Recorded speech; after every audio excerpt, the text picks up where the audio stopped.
Okay, so Saturn is gradually losing its rings in astronomy news, and I can't help but see the poetry with how in astrology Saturn and Neptune are kind of doing this slow handover of the baton in terms of which one describes what we think of as reality.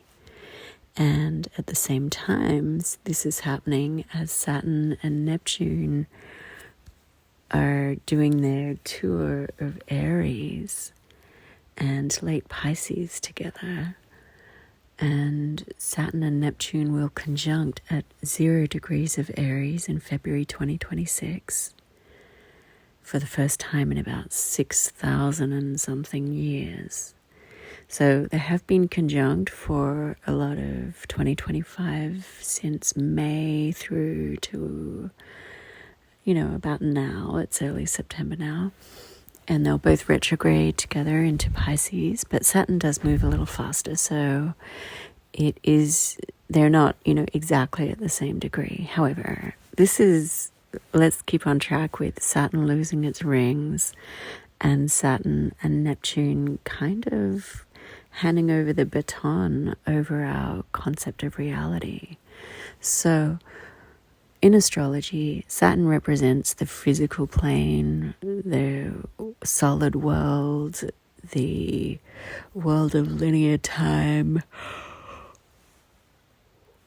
And we often consider Saturn with phrases like, it's going to give you a reality check. It's going to require the hard facts. It's not about the dream. It's about creating things for real. Saturn is a builder in the physical plane and linear time. And, sometimes it's a bit of a taskmaster, like you have to do the work to create the thing for real with Saturn.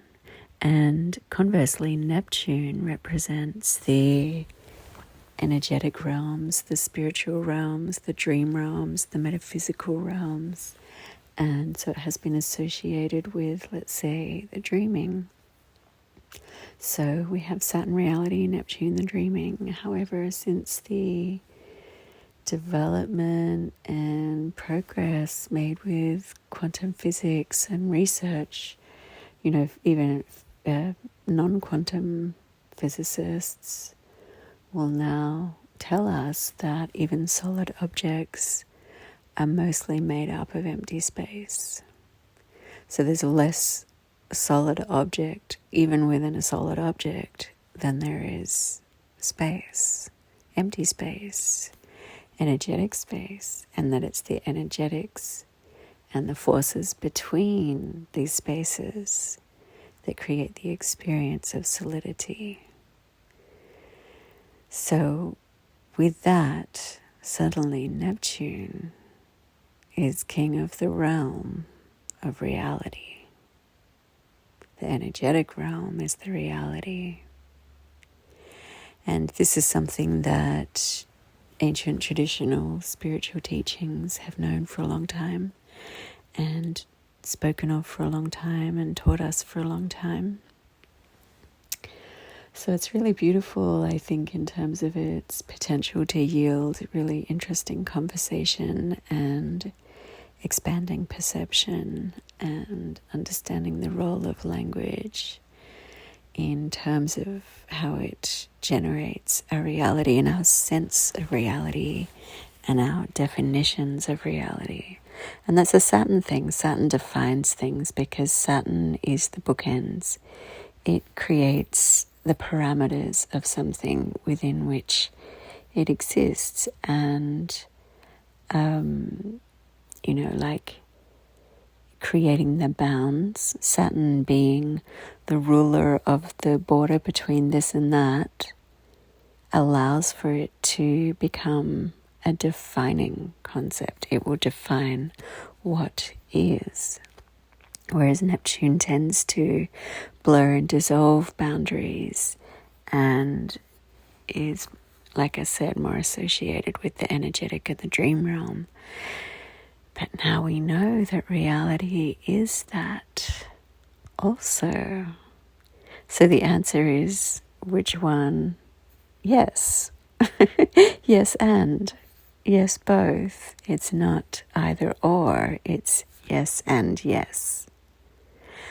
So when it comes to Saturn and Neptune doing this conjunction at 0 degrees of Aries in February 2026, it's really, really an important part of the zodiac, and it's a rare conjunction. So because Neptune takes about 164 years to do a full cycle, and Saturn takes about 28, 29 years to do a full cycle, they don't meet up all that often. I think it's every few decades. I don't remember that exactly right now, but the last time that they met at 0 degrees of Aries, which is the very beginning of the whole 360 degrees of the zodiac, was, one astrologer went back and calculated that it was back in 4,000 and, I don't know, several hundred, like 4,400 and something BC,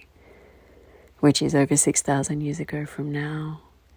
And I think about how the human brain and consciousness and communication has changed in the last 6,000 years according to what we know. So obviously we don't know the full story, but a large part of that is because writing developed about, like in the last 6,000 years, it's about 5,000 years ago, writing emerged. And I'm not referring to symbolic cave paintings that are, 60,000 years old, or other forms of art, ancient art or hieroglyph, or paintings. I'm simply referring to written languages. And there is a book by someone called Leonard Shlain called The Goddess versus the Alphabet that makes an argument for how when we developed written forms of like writing itself, written languages, and we started writing, it was a huge shift in the human brain, and it made us more thinking in more linear time fashion, and also really developed the ego in a different way, because we could then document like the legacy of who somebody was and how important they were, and or document and leave legacies of knowledge. So with Saturn and Neptune doing this conjunction at 0 degrees of Aries, as I keep mentioning, in February 2026, I want you all to know it's coming. It's very exciting and it's super interesting. A lot of astrologers are referring to it as the emergence of the new human, or the revival of an original human. And I think it has a lot to do with embracing neurodivergence and understanding that it's not so much this divergent way of human consciousness and the brain functioning, that often it's just an evolving way of the human brain, and that there is also, going alongside of it, a real growth in spiritual awareness of things like telepathy and psychic function as being normalized, that this is something we can all do more or less, even if we have our own special gifts within that field. We may not all have the same abilities, but we do all have abilities that can be developed in that aspect of brain function and perception and communication. And it goes alongside things coming out like the telepathy tapes.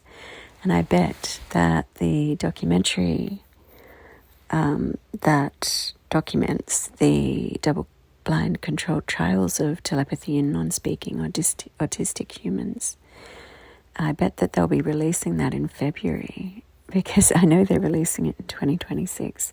They just finished doing the research and haven't put it all out yet, but it was really important to them since they started the podcast, and they were doing these fairly tightly controlled telepathy experiments using this community of individuals who are exhibiting extraordinary capacity for telepathy and psychic abilities and remote viewing, clairvoyance. And then, they took the next step, that even though they were doing these fairly tightly controlled trials and experiments, that they wouldn't be of a standard to be accepted by science. So they fundraised and did the next step, which is these scientifically controlled double-blind trials. I don't know all the features because it hasn't come out yet, but it does sit with me that they'll be releasing this in 2026. And they so far have said that the results are absolutely devastating. And they're not devastating because they couldn't prove telepathy. They're devastating because they absolutely could prove telepathy, and that our human brain and sensory system and perceptive capacity can do this. And as someone who's experienced it my whole life, and I've experienced precognitive lucid dreams on the regular, I'm just so excited for this transit. And I think it's really interesting that Saturn is gradually losing its rings. And even though it will take a really long time for Saturn's rings to fully dissipate, the important thing that astrology notes regularly is that it's relevant in terms of this is when we, as a human species from Earth, discovered this about Saturn. Just like the things that are going on when the outer planets were discovered over the last couple hundred years were pretty relevant to the energetic influence that astrology tracks of these outer planets when they make transits. So, it's not so much that Saturn hasn't been losing its rings for a while, or that it won't take a really long time. It's that this is the moment at which we discover it. And this is also the era in human evolution where Saturn and Neptune are kind of handing over the baton in terms of how we actually define reality, and whether or not that includes the energetic realms.